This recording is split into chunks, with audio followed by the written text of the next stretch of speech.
أعوذ بالله من الشيطان الرجيم. بسم الله الرحمن الرحيم. ياسين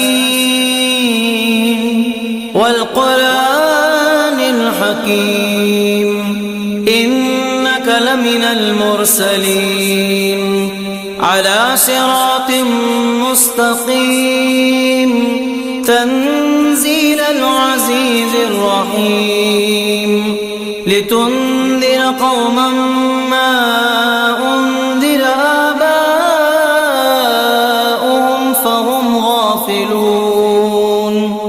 لقد حق القول على أكثرهم فهم لا يؤمنون.